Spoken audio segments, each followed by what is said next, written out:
In the arid expanse of the Mexican desert, beneath a sun that hammered the cracked earth without mercy, a team of engineers gathered around something that looked like it had crawled out of a fever dream and into reality.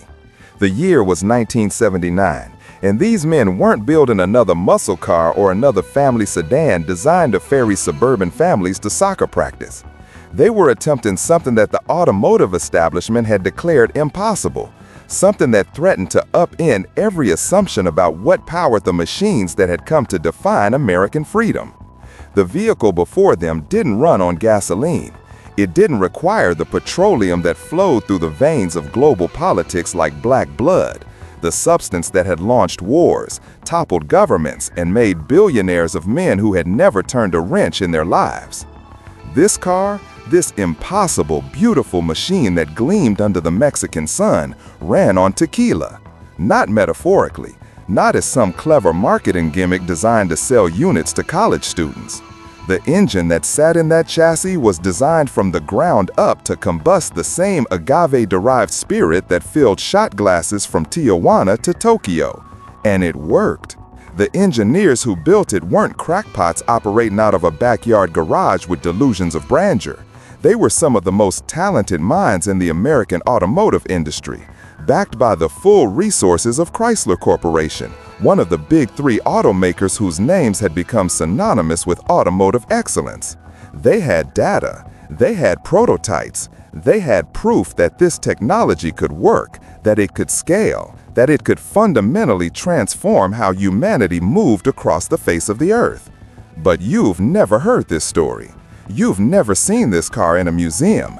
You've never read about it in the history books that chronicle the great innovations of the 20th century. The Tequila-Powered car didn't fade into obscurity because it failed. It disappeared because it succeeded. And what Chrysler did next would become one of the most deliberately buried corporate secrets in automotive history. The story begins not in a laboratory or a corporate boardroom, but in the sugarcane fields of Brazil, where a global crisis was forcing the world to confront an uncomfortable truth about its addiction to petroleum. The year was 1973, and the Arab members of OPEC had just announced an oil embargo against nations that had supported Israel during the Yom Kippur War. Almost overnight, the price of crude oil quadrupled. Gas stations across America displayed handwritten signs that read simply, "No gas." Drivers waited in lines that stretched for blocks, their engines idling away the very fuel they had come to purchase. The American dream, it turned out, ran on a substance controlled by nations that felt no particular loyalty to that dream's continuation. In Detroit, the heart of American automotive manufacturing, executives gathered in crisis meetings that stretched through the night. The big three, General Motors, Ford, and Chrysler, had built their empires on the assumption that gasoline would remain cheap and abundant forever. Their product lines were dominated by land yachts and muscle cars that guzzled fuel with the enthusiasm of sailors on shore leave. The embargo had exposed the fragility of that assumption. Something had to change. Chrysler, the smallest and most vulnerable of the big three, found itself in an especially precarious position. The company had been struggling financially for years, and the energy crisis threatened to deliver a killing blow. But crisis, as the Chinese character supposedly suggests, contains within it the seeds of opportunity.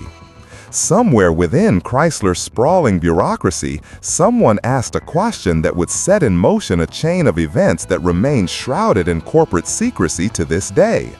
What if we could build a car that didn't need gasoline at all? What if we could power vehicles with something renewable, something domestically produced, something that couldn't be weaponized by foreign governments playing power games with global energy supplies? That question would lead to Mexico, to agave fields, to tequila, and ultimately to a conspiracy of silence that has lasted nearly half a century. Before we continue, I need to know something. Comment below which city you're watching from so I can see how far our story has reached. The genesis of what would become known internally as Project Agave can be traced to a research paper that landed on the desk of a mid-level Chrysler engineer named Harold Sorensen in the spring of 1974. Sorensen was not an important man by any conventional measure of corporate hierarchy. He occupied a cramped office in Chrysler's Highland Park complex, surrounded by filing cabinets stuffed with technical reports that nobody would ever read. His official title was something forgettable, something involving the words alternative and research arranged in a configuration designed to sound important while conferring absolutely no actual authority. But Sorensen possessed a quality that his more ambitious colleagues lacked: genuine intellectual curiosity unclouded by political calculation. The paper that caught his attention had been written by a Brazilian agricultural scientist named Eduardo Cortes, who was studying the fermentation properties of various plant materials for the Brazilian government's nascent ethanol program. Brazil had responded to the oil crisis with characteristic boldness, launching a national effort to produce alcohol fuel from sugarcane. The program, called Pro-Alcohol, would eventually make Brazil the world leader in biofuel production. But Cortes's paper wasn't about sugarcane. Buried in an appendix, almost as an afterthought, Cortes had included data on the fermentation characteristics of blue agave, the plant used to produce tequila. The numbers were remarkable. Blue agave produced more fermentable sugars per acre than sugarcane. It grew in arid conditions that would kill most other crops. It required minimal irrigation, virtually no pesticides, and could be harvested year after year from the same plants. And the alcohol it produced, the same alcohol that became tequila after distillation, burned cleaner and more efficiently than the ethanol derived from corn or sugarcane. Cortes had included this data as a curiosity, a footnote to his main research. Sorensen saw something else entirely. He began making phone calls, first to agricultural extensions at universities across the American Southwest, asking questions about agave cultivation that nobody had ever thought to ask before. Then to engine specialists within Chrysler's research division, probing the technical requirements for adapting internal combustion engines to run on pure alcohol fuel. Then finally to a chemist at the University of Mexico named Isabella Ramirez, who had spent her career studying the molecular composition of tequila. Their first conversation lasted 4 hours. By the end of it, Sorensen had the rough outlines of a plan. The plan was audacious, possibly insane, and almost certainly career-ending if it failed. Sorensen wanted to build an automobile engine specifically optimized to run on agave alcohol, not a modified gasoline engine that could tolerate alcohol as a substitute fuel, which was the approach being pursued by every other researcher in the field. He wanted an engine designed from scratch, an engine that would exploit the unique combustion properties of agave-derived alcohol to achieve performance characteristics that gasoline engines could never match. And he wanted Chrysler to fund it. The proposal he submitted in June 1975 ran to 47 pages and included appendices of technical data that only a handful of people in the company could understand. It promised a car that would outperform every gasoline vehicle in Chrysler's lineup while producing near zero emissions and requiring no petroleum whatsoever. The fuel could be produced domestically, creating jobs in states that had been devastated by the decline of traditional agriculture. The technology could be patented and licensed, generating revenue streams that would continue for decades. It was, on paper, the most promising research proposal Chrysler had received in years. The proposal disappeared into the corporate bureaucracy, where Sorensen assumed it would be rejected, filed, and forgotten like every other unconventional idea that threatened the status quo. He returned to his regular duties, trying not to think about what might have been. 3 months later, he received a phone call that would change his life. The caller identified himself as Mitchell Cross, a name Sorensen didn't recognize. Cross spoke with the clipped precision of a military officer and the implied authority of someone who was accustomed to getting what he wanted. He asked Sorensen if he could fly to Detroit the following day. When Sorensen asked why, Cross had only that certain people had read his proposal with great interest. Sorensen packed a bag that night without knowing when he would return home. The meeting took place not at Chrysler's headquarters, but at a private conference facility outside the city, a converted estate that corporations used when they wanted conversations to remain confidential. Sorensen was escorted into a wood-paneled room where 3 men waited around a polished table. He recognized one of them immediately, John Ricardo, the chairman of Chrysler Corporation. The other 2 were introduced only by their first names, a deliberate vagueness that suggested connections to agencies whose names were not spoken in polite company. Ricardo did most of the talking.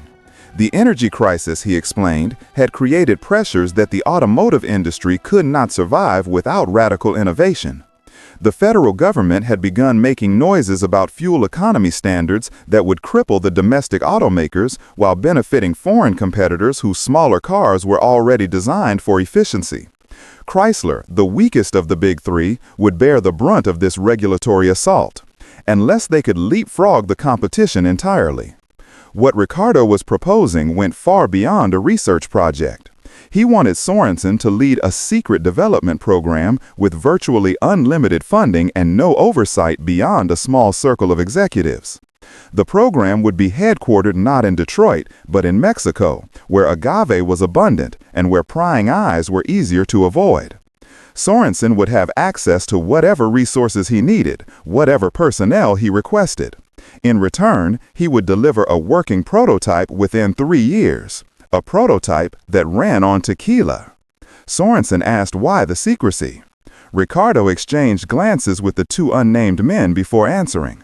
There were forces, he said carefully, that would prefer this technology never be developed.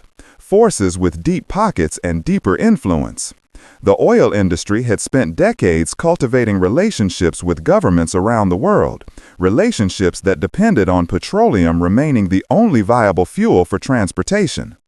A car that ran on tequila would threaten those relationships. It would threaten business models worth trillions of dollars. It would threaten the geopolitical order that had stabilized or destabilized, depending on your perspective, since the end of World War II. The unnamed men remained silent throughout this explanation, their expressions betraying nothing. But their presence communicated a message that words could not. Whatever Sorensen was being asked to undertake had implications that extended far beyond the automotive industry. He was being recruited for something that walked the line between corporate research and intelligence operation. Sorensen should have refused.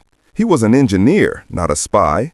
He had a wife and 2 children who expected him home for dinner, who didn't deserve to have their lives upended by whatever game these men were playing.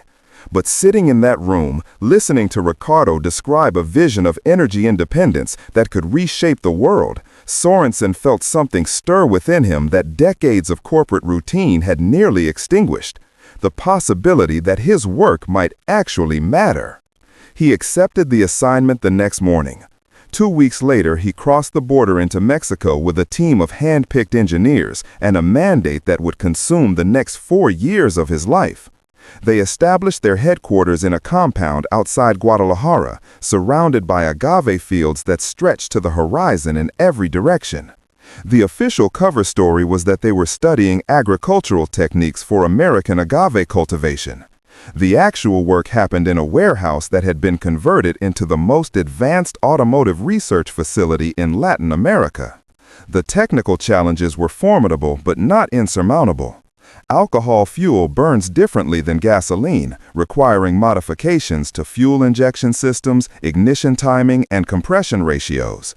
The team experimented with dozens of engine configurations, testing each one on a dynamometer that measured power output, efficiency, and emissions with scientific precision.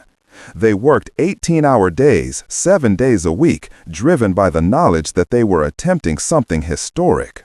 The breakthrough came in the winter of 1977, when a young engineer named Carlos Mendez suggested redesigning the cylinder head to create a combustion chamber specifically shaped for alcohol's flame propagation characteristics.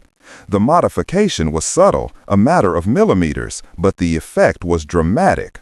The redesigned engine produced 20% more horsepower than a comparable gasoline engine while achieving 30% better fuel economy.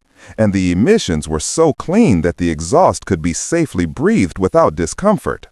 They installed the engine in a modified Dodge Aspen, a boxy sedan that represented everything wrong with American automotive design in the late 1970s. But beneath its uninspiring exterior, this particular Aspen was extraordinary. It accelerated from 0 to 60 in 6 seconds flat, faster than most sports cars of the era. It achieved the equivalent of 50 miles per gallon, and it ran on fuel that cost less than $1 per gallon to produce, fuel that could be grown in American soil using American labor. Sorensen sent a coded message to Detroit reporting the success. The response came within hours: prepare for a demonstration. The men with no names were coming to Mexico. They were bringing observers who needed to see the technology with their own eyes. The future of the project, and possibly the future of Chrysler itself, depended on what happened next. What Sorensen didn't know was that other people had learned about Project Agave. People who had decided that the Tequila car would never leave Mexico, no matter what it took to stop it. The demonstration was scheduled for March 15, 1978, at a private airstrip outside Guadalajara that the team had been using as a test track. The airstrip offered 2 miles of uninterrupted pavement, perfect for showcasing the vehicle's performance capabilities without risk of encountering civilian traffic or curious observers. The security arrangements were elaborate, involving perimeter guards, electronic surveillance, and a communications blackout that would prevent any information from leaving the facility during the demonstration itself. The delegation from Detroit arrived in 2 unmarked aircraft that touched down just after dawn. John Ricardo was not among them. The chairman's presence would have been impossible to explain if questions were asked. Instead, the group was led by a vice president named Thomas Holleran, a man whose primary qualification for the assignment seemed to be his talent for maintaining absolute discretion. With him came engineers from Chrysler's Advanced Propulsion Division, financial analysts who would assess the commercial viability of the technology, and the 2 unnamed men who had attended Sorensen's original briefing. This time, they were accompanied by 4 others who moved with the economical precision of professionals trained for violence. Sorensen had prepared exhaustively for this moment. The test vehicle had been polished until it gleamed. Every system had been checked and rechecked. The fuel, pure agave alcohol distilled at a facility the team had constructed specifically for the project, had been filtered and tested to ensure consistency. Nothing had been left to chance, or so Sorensen believed. The first phase of the demonstration went flawlessly. The engineers from Detroit examined the engine, asking technical questions that Sorensen and his team answered with data compiled over 3 years of research. The financial analysts reviewed cost projections and market studies that suggested the technology could be commercially viable within 5 years. The unnamed men observed without comment, their attention focused not on the vehicle but on the perimeter, as if expecting threats that only they could perceive. Then came the performance test. Carlos Mendez climbed behind the wheel of the modified Aspen while Sorensen took the passenger seat. The plan was simple: accelerate to maximum speed, demonstrate the vehicle's handling characteristics, then complete a series of fuel economy runs that would document the engine's efficiency. The entire sequence would be filmed by cameras positioned along the runway, creating a visual record that could be shown to executives in Detroit who had not made the trip to Mexico. Mendez turned the key. The engine caught immediately, producing a sound subtly different from the familiar rumble of a gasoline motor. Cleaner somehow, more refined. The gathered observers watched as the vehicle pulled away from its starting position, accelerating with a smoothness that contradicted everything they knew about alcohol-fueled engines. Sorensen checked the instrumentation as they picked up speed. Oil pressure normal, coolant temperature nominal, fuel flow steady. Everything was performing exactly as designed.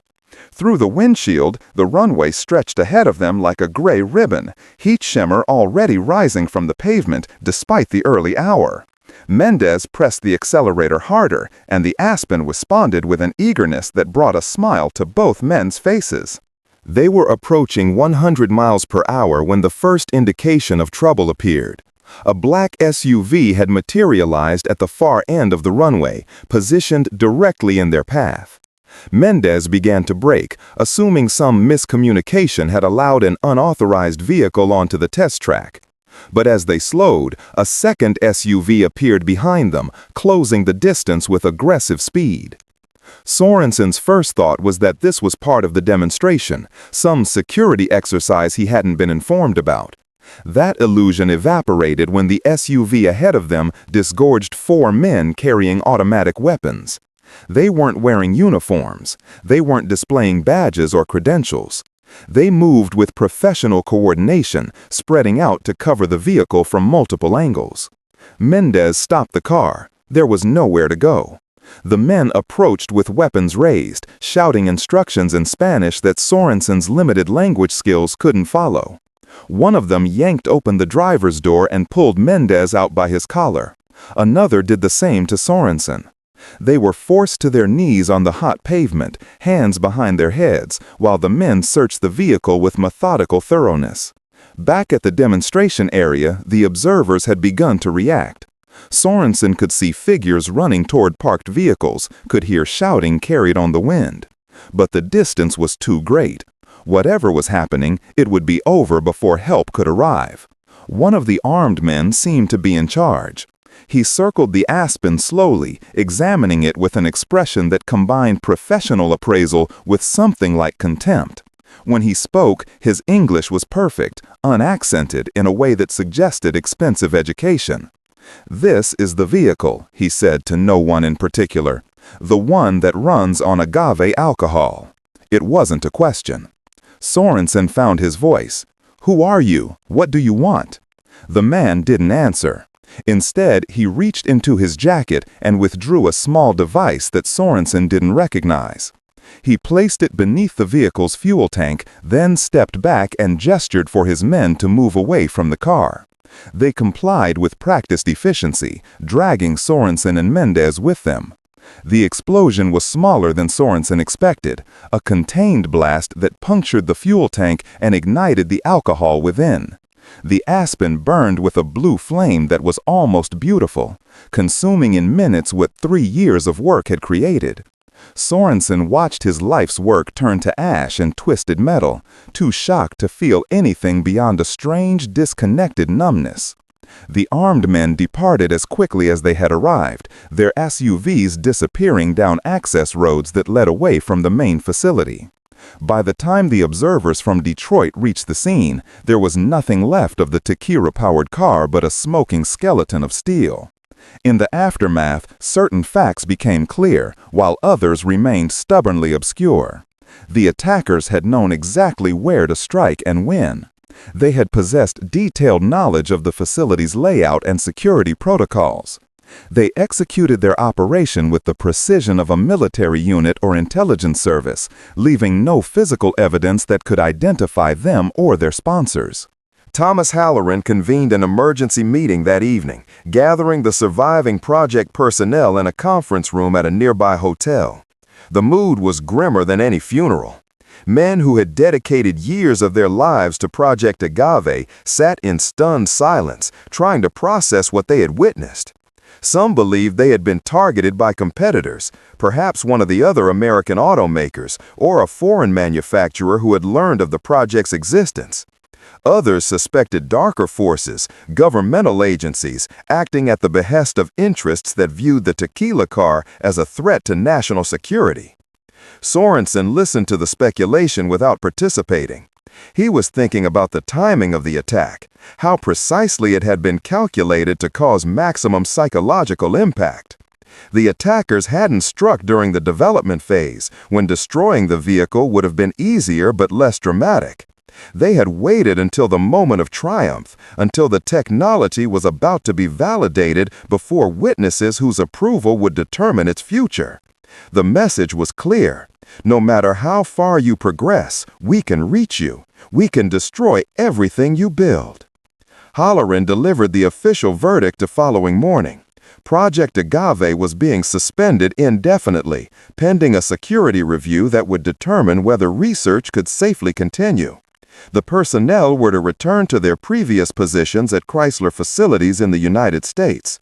All documentation related to the project was to be surrendered for safekeeping at the corporate headquarters.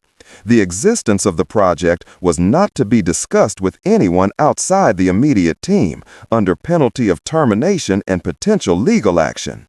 The engineers dispersed over the following weeks, scattered back to the careers they had interrupted to chase an impossible dream. Some returned to conventional automotive research, channeling their expertise into incremental improvements that pose no threat to existing power structures. Others left the industry entirely, burned out by an experience that had revealed how vulnerable innovation could be to forces that operated beyond the reach of courts or governments. A few simply disappeared, their names vanishing from corporate records and professional directories as if they had never existed. Sorensen was given a corner office at Chrysler's headquarters in Highland Park, a promotion that felt more like exile. His new title was impressive, Director of Advanced Research Initiatives, but his actual responsibilities were confined to reviewing other people's work and attending meetings where nothing important was ever decided. The message was unmistakable. He had been important once, when he was useful. Now he was being preserved like a specimen in a jar, valuable only as evidence that certain events had occurred. He tried to continue the research privately, working nights and weekends in his basement workshop on designs for a new Agave engine. But without access to Chrysler's resources, without the team he had assembled in Mexico, progress was impossible. The technology required precision manufacturing capabilities that no individual could duplicate. The dream had died on a Mexican runway, and no amount of personal determination could resurrect it. What Sorensen didn't know, what he wouldn't learn until decades later, was that the attack on Project Agave had been only the beginning. The people who had destroyed his car had also destroyed something far more valuable, the documentation that proved the technology worked. Every copy of the research data, every test result, every engineering drawing had been systematically eliminated in the months following the demonstration. By the time the full scope of the destruction became clear, there was nothing left but memories and speculation. But memories proved remarkably durable, and speculation, as certain powerful interests would eventually discover, had a way of refusing to die. The tequila car might have been destroyed, but the idea of the tequila car had taken root in minds that would not forget.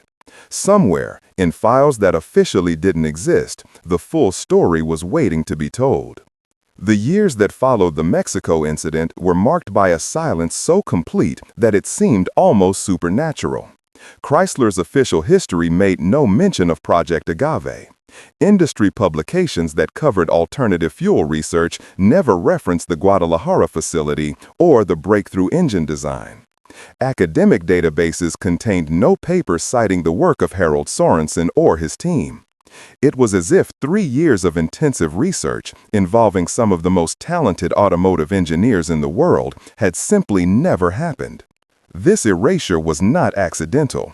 Documents that would surface decades later revealed a coordinated campaign to eliminate all evidence of the tequila car's existence. Internal memos were shredded. Patent applications were withdrawn before they could be processed. Personnel files were modified to remove any reference to Mexican assignments or alternative fuel research. The effort required resources and coordination that could only have come from the highest levels of corporate leadership, possibly with assistance from agencies whose budgets were not subject to congressional oversight.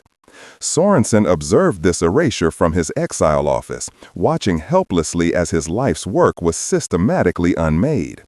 He considered going public, contacting journalists who might be interested in exposing the conspiracy. But each time he contemplated action, he received subtle reminders of the consequences. A visit from security personnel asking routine questions about his work habits. A slight delay in processing his expense reports. A memo suggesting that his position might be restructured in the upcoming fiscal year. The threats were never explicit, but their meaning was unmistakable. Meanwhile, the energy crisis that had inspired Project Agave faded from public consciousness. Oil prices stabilized as the OPEC nations decided that cooperation was more profitable than confrontation. American consumers returned to their gas-guzzling ways, purchasing larger vehicles with bigger engines that consumed fuel with cheerful abandon. The fuel economy standards that Detroit had feared were watered down through industry lobbying, then largely ignored through creative compliance strategies. The urgency that had driven Chrysler's brief flirtation with alternative fuels evaporated like morning dew under the relentless sun of business as usual. Chrysler itself entered a period of crisis that made Project Agave seem almost quaint by comparison. By 1979, the company was hemorrhaging money at a rate that threatened imminent bankruptcy.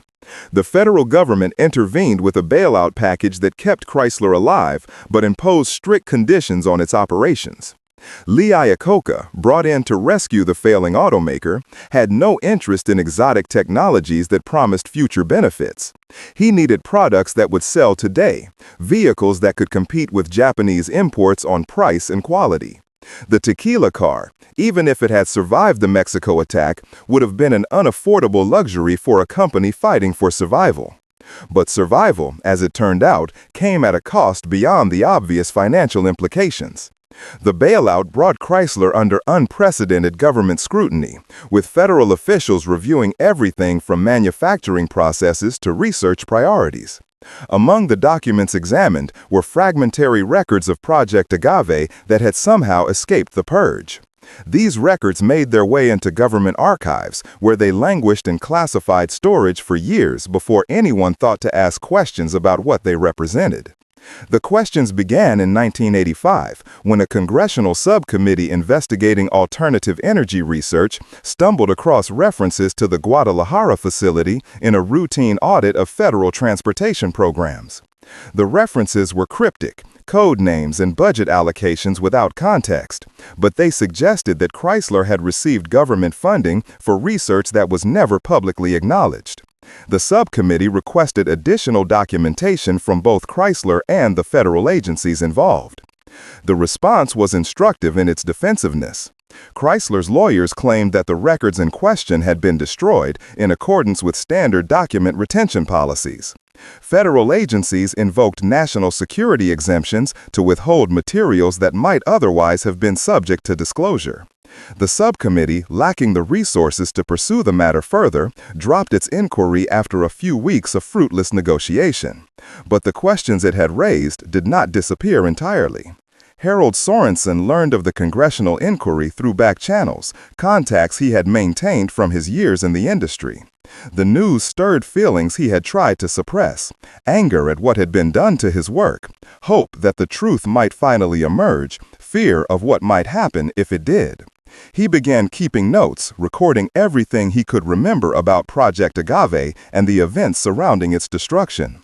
The notes were hidden in a safety deposit box that only his wife knew about, insurance against a future he couldn't predict. Those notes would prove invaluable 30 years later, when a new generation of researchers began asking questions that their predecessors had been afraid to pursue. But that moment was still decades away. In the meantime, the Tequila car remained buried, its promise unfulfilled, its story untold. What changed, ultimately, was not the political landscape or the corporate culture of the automotive industry. What changed was the climate, both literally and figuratively. By the early 2000s, the scientific consensus on global warming had become impossible to ignore. Rising temperatures, extreme weather events, and melting ice caps created pressure for alternatives to fossil fuels that no amount of industry lobbying could entirely deflect. Governments around the world began implementing policies to encourage renewable energy development. And researchers who had been marginalized for questioning petroleum's dominance suddenly found themselves in demand. Among these researchers was a young engineer named Sarah Chen, who had built her career studying the combustion properties of biofuels. Chen was brilliant, ambitious, and blessed with the kind of relentless curiosity that made her constitutionally incapable of accepting official explanations for anything. When she discovered fragmentary references to Project Agave in declassified government documents, she recognized immediately that something important had been hidden. She began digging, and what she found would eventually blow the story wide open. Chen's investigation started with the Congressional Subcommittee records from 1985, which had been declassified and archived in the National Archives. The records were incomplete but suggestive, containing budget documents that showed substantial federal funding flowing to Chrysler for research described only as alternative propulsion systems development. The funding had stopped abruptly in 1978, the same year as the attack in Mexico, with no explanation for the termination. She tracked down former Chrysler employees who might have knowledge of the project, a process that proved more difficult than she anticipated. Many had died in the intervening years. Others refused to speak, citing confidentiality agreements that remained legally binding decades after their employment had ended. A few agreed to anonymous interviews, providing fragments of information that Chen pieced together like a jigsaw puzzle, missing most of its pieces. The breakthrough came when she located Harold Sorensen, now in his 80s and living in quiet retirement in Arizona. Sorensen had never forgotten Project Agave or the promise it had represented. He had spent decades waiting for someone to ask the right questions, someone who would listen to his story without dismissing it as the fantasy of an embittered old man. Sarah Chen was that someone. Their first conversation lasted 6 hours. Sorensen told her everything: the original proposal, the Mexican facility, the breakthrough engine design, the attack that had destroyed it all. He showed her the notes he had kept hidden for 30 years, documentation that confirmed details that would otherwise have been impossible to verify. He introduced her to other survivors of the project, men who had carried the secret for decades and were now ready to unburden themselves before death claimed them. Chen spent 2 years assembling her findings into a comprehensive report that she published in an academic journal specializing in automotive engineering history. The report attracted immediate attention from researchers around the world who had long suspected that alternative fuel technology had been suppressed by interests threatened by its development. It also attracted attention from parties who preferred that certain stories remain buried. The response to Chen's report demonstrated that the forces which had destroyed Project Agave remained active and vigilant. Her funding was cut without explanation. Her academic position was questioned on procedural grounds that had never been raised before. Anonymous emails warned her to abandon her research if she valued her career. The warnings were less subtle than those Sorensen had received decades earlier, reflecting perhaps a certain desperation on the part of those issuing them. The world had changed. Information that could once be suppressed through corporate and government channels now flowed through networks that no institution could control. Chen refused to be intimidated. She took her research public, granting interviews to journalists and speaking at conferences attended by renewable energy advocates. The story of the Tequila Car became a cause célèbre in certain circles, evidence of how far powerful interests would go to protect their monopolies. Whether this attention helped or hurt her academic career was a question she chose not to dwell on. Some truths, she believed, were worth any price. The question that remained unanswered, the question that had haunted Sorensen for decades and that Chen had been unable to resolve, was who had destroyed the Tequila Car. The attackers in Mexico had never been identified. The chain of command that had ordered the operation remained obscure. Various theories circulated. The oil industry, acting through intermediaries to protect its market position. Intelligence agencies concerned about the geopolitical implications of energy independence. Rival automakers seeking to eliminate competition. Each theory had its adherents and its evidence, but none could be proven conclusively. What could be proven was the aftermath.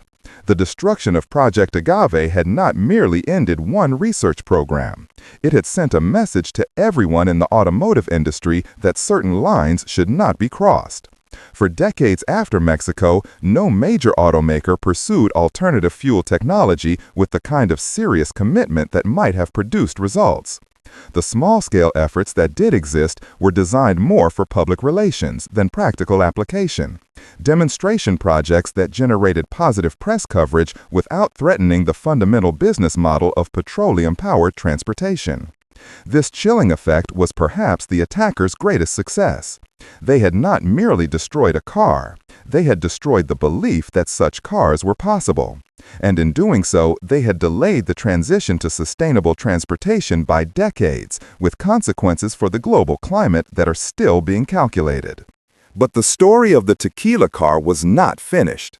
Somewhere in the documentation that Sarah Chen had assembled, buried among engineering specifications and budget reports, were clues that pointed toward a truth even more remarkable than the technology itself. Harold Sorensen had hinted at it in their conversations, references to aspects of the project that he had never fully understood. Elements that suggested Project Agave had been part of something larger, something that extended far beyond the automotive industry and into the realm of national security. The complete story, Sorensen believed, would not merely expose a corporate conspiracy. It would reveal connections that reached to the highest levels of power, connections that certain people would kill to protect. The question was whether anyone would have the courage to follow those connections wherever they led, and whether the truth, once revealed, would change anything at all. The answer to that question began to emerge in 2019, when a cache of documents surfaced that nobody had expected to find.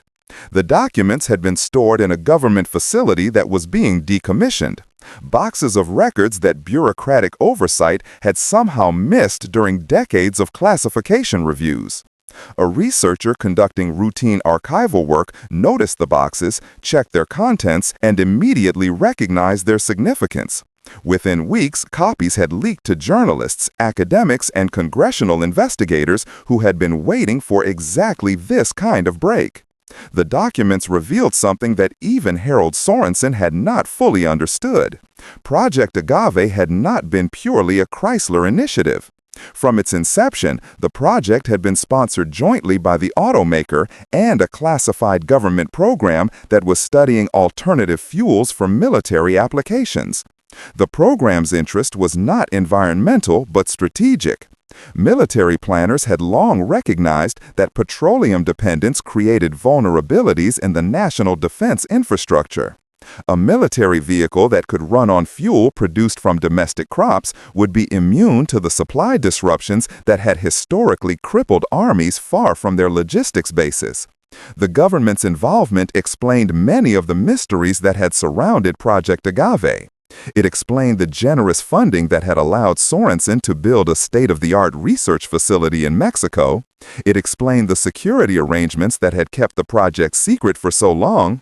And it explained the professional efficiency of the attack that had destroyed it. The attackers had not merely been corporate operatives or intelligence agents. They had possessed military capabilities that only a handful of organizations could deploy.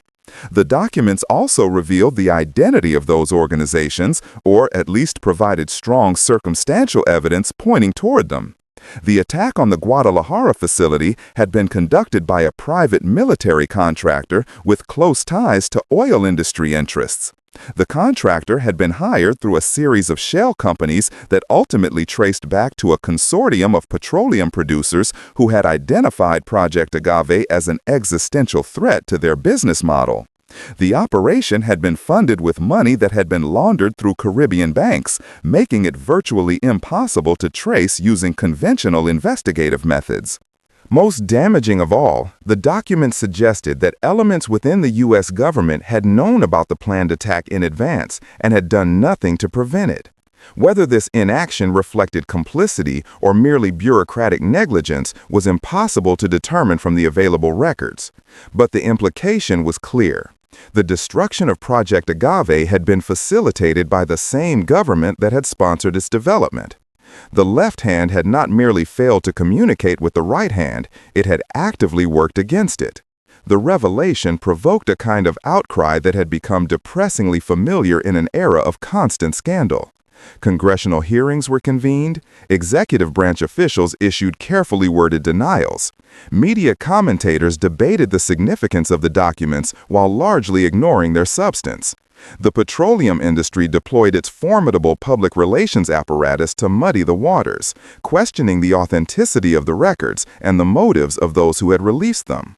Sarah Chen, who had spent years preparing for this moment, found herself suddenly in demand as an expert commentator and historical witness. She testified before Congress, presenting evidence that corroborated the leaked documents and filled gaps in the narrative they revealed.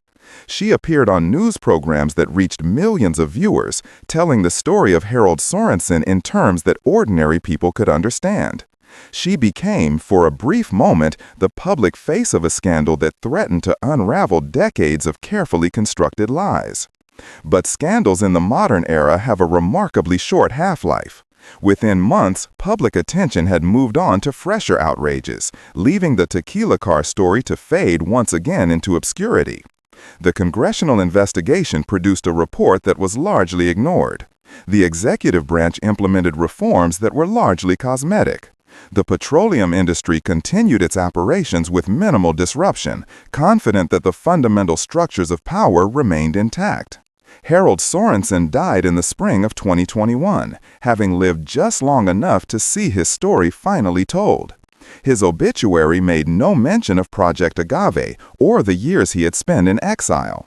It described him as a retired automotive engineer who had contributed to various unnamed industry initiatives during his career. The erasure that had begun in 1978 continued even in death, smoothing over the inconvenient truth of who he had been and what he had tried to accomplish. But the story refused to die completely. In laboratories around the world, researchers continue to develop biofuel technologies that built on the foundation Sorensen's team had laid. In boardrooms of automotive companies under pressure to address climate change, executives quietly studied the lessons of Project Agave, determining how to pursue innovation without attracting the kind of attention that had proven so fatal 40 years earlier. In activist circles and online communities, the Tequila Car became a symbol of what was possible when technology was allowed to develop free from corporate suppression. The car itself remained lost, destroyed beyond recovery on a Mexican runway, but its legacy proved surprisingly durable. Every electric vehicle that rolled off assembly lines, every biofuel pump installed at gas stations, every policy initiative aimed at reducing petroleum dependence carried within it an echo of the dream that had driven Harold Sorensen and his team to build something that should have been impossible. They had proven that alternatives existed. They had proven that the petroleum monopoly was not inevitable. They had proven that the future could be different from the past.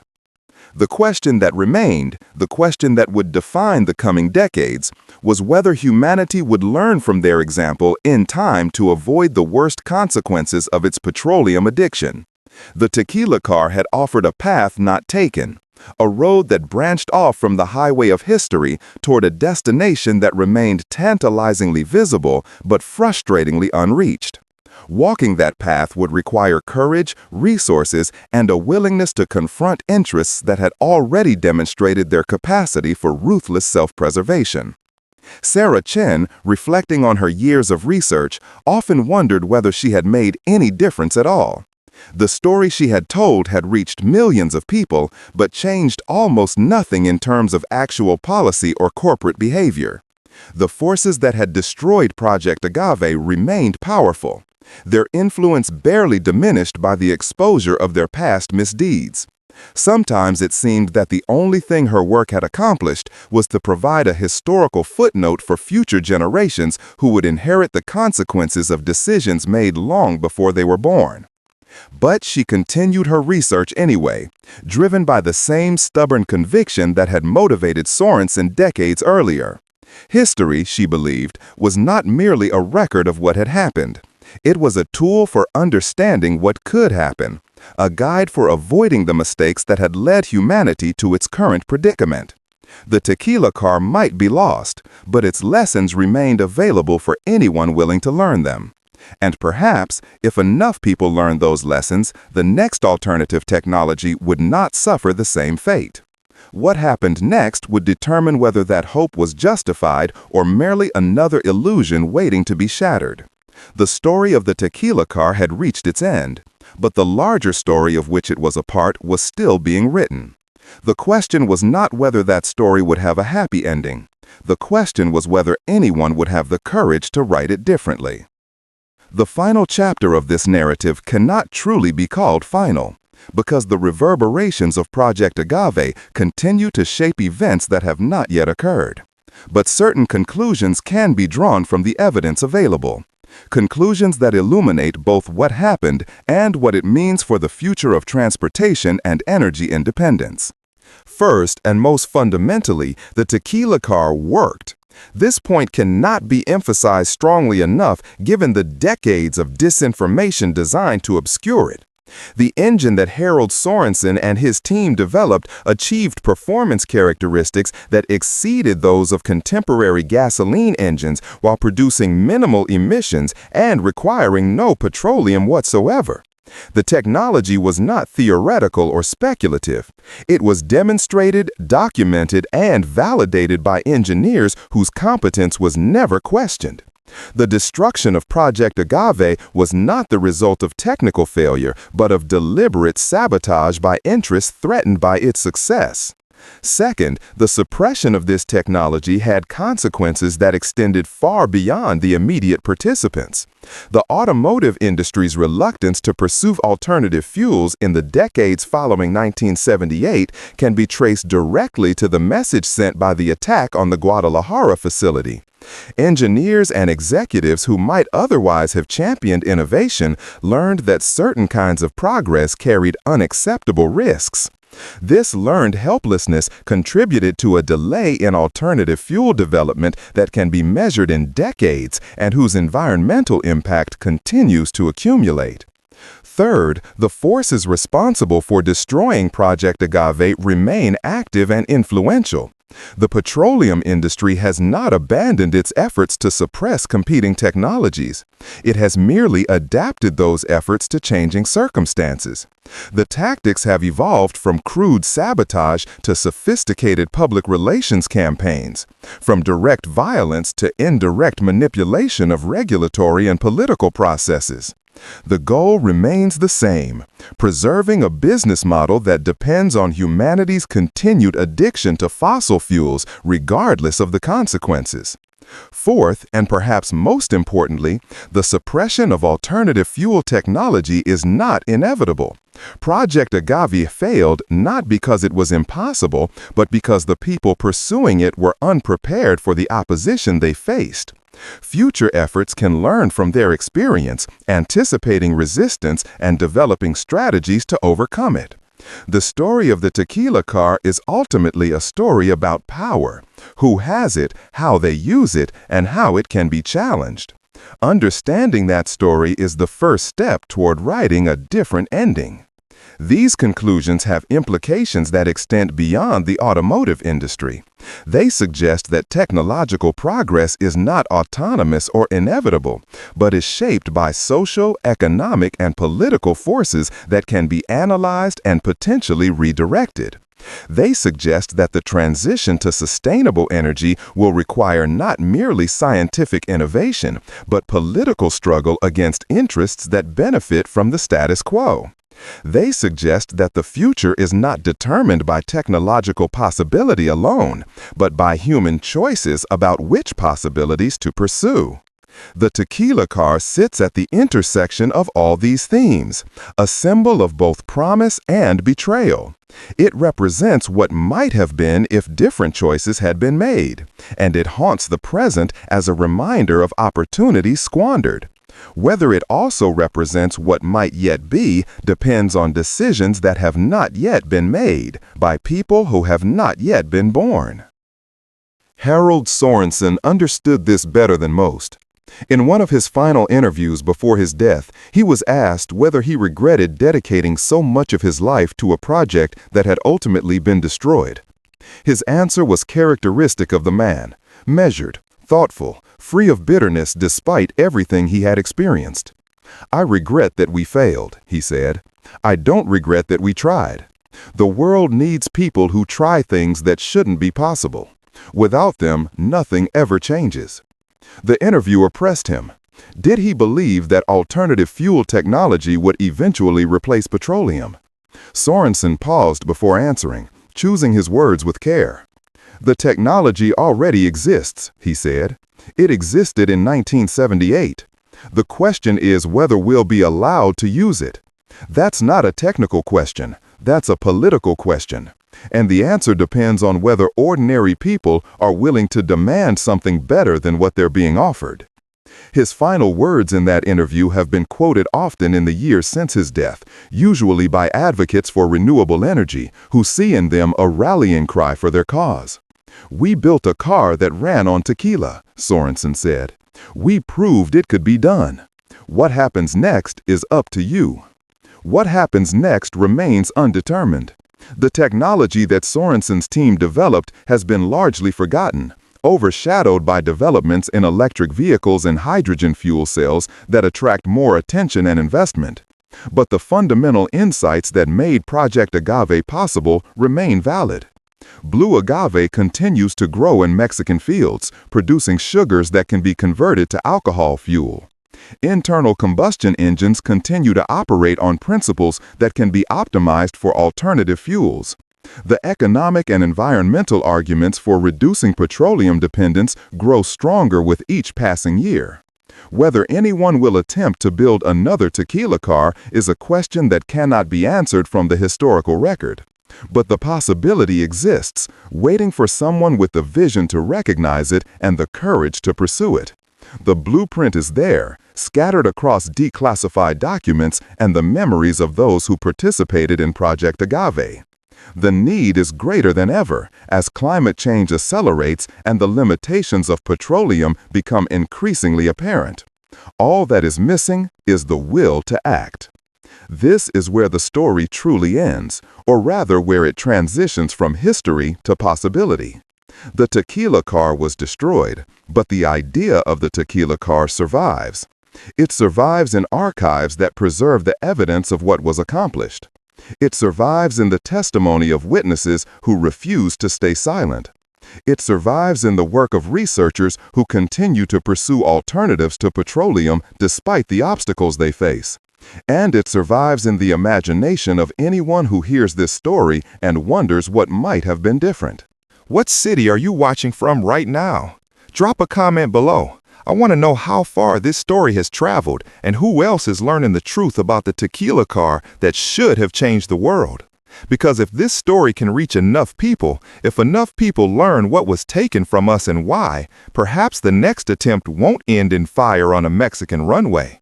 Perhaps the next tequila car or its technological descendants will actually make it to market. Perhaps the future that Harold Sorensen glimpsed in 1978 will finally arrive, decades late but not too late to make a difference.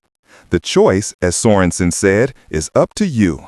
The car is gone, but the possibility remains. What you do with that possibility determines whether this story has a happy ending or becomes just another cautionary tale about roads not taken.